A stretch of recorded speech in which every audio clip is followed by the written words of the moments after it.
Dalam rapat paripurna tersebut dipimpin langsung oleh Wakil Ketua DPRD Ngawi Sarjono yang dihadiri Bupati Ngawi Budi Sulistiono, Forbimda Perwakilan UPD Ngawi yang dilaksanakan secara virtual serta menerapkan protokol kesehatan. Adapun 6 raperda tersebut yakni Raperda tentang Perusahaan Umum Daerah Air Minum, Raperda tentang penyertaan modal pemerintah daerah kepada Perusahaan Umum Daerah Air Minum, Raperda tentang tuberkulosis, Raperda Perubahan Nomor 1 Tahun 2015 tentang Kepala Desa, Raperda tentang retribusi jasa umum, Raperda tentang penyelenggaraan pengujian kendaraan bermotor. Bupati Ngawi Budi Sulistiono saat menjelaskan ke-6 raperda tersebut bahwa telah diundangkannya Peraturan Pemerintah Nomor 54 Tahun 2017 tentang Badan Usaha Milik Daerah beserta peraturan pelaksanaannya, maka pengaturan mengenai perusahaan air minum harus disesuaikan. Nomenklatur perusahaan yang semula perusahaan daerah menjadi perusahaan umum daerah. Seperti pada raperda tentang penyertaan modal pemerintah daerah kepada perusahaan umum daerah air minum, maka dalam rangka tugas, fungsi serta peran perusahaan umum daerah air minum agar lebih berdaya guna dan berhasil guna, sehingga dapat terselenggaranya kegiatan perusahaan berdasarkan prinsip-prinsip ekonomi perusahaan yang sehat. Jadi untuk raperda tersebut sangat urgent untuk segera dilakukan pengesahan. Ya, raperda ini ada beberapa hal. Yang pertama itu tentang PDM, ya, perubahan peraturan maupun penyertaan modal. Kemudian tentang kepala desa juga menjadi acuan kita bagaimana baru, tapi sebenarnya tidak terlalu signifikan.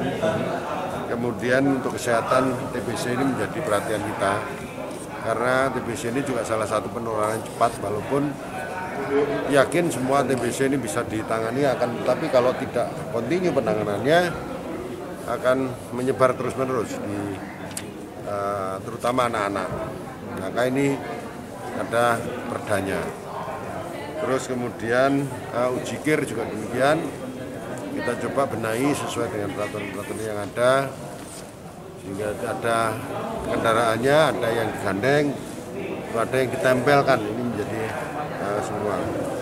Itu retribusi hanya sekedar merefreshing aja, kalau menurut tidak terlalu signifikan untuk mendapatkan PAD, kira-kira gitu.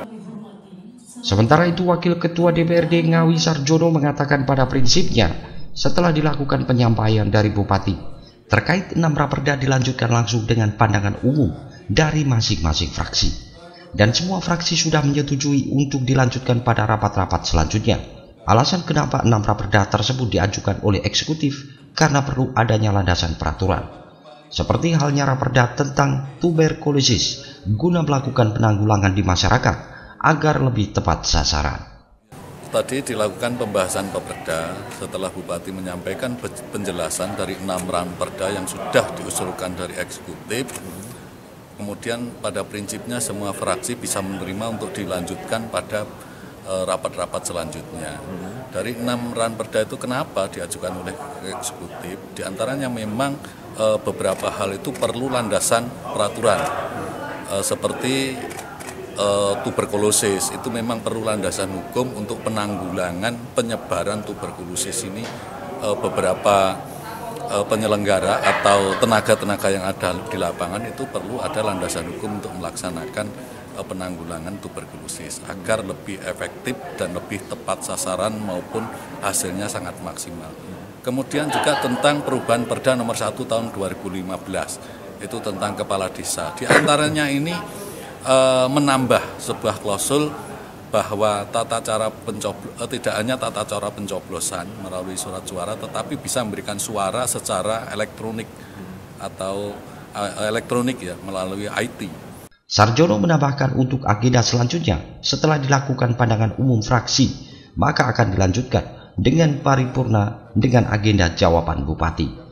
Sebelum nanti ditetapkan menjadi perda, maka juga akan konsultasi dengan Provinsi Jawa Timur. Dari Ngawi, Adi Susilo, Garda TV.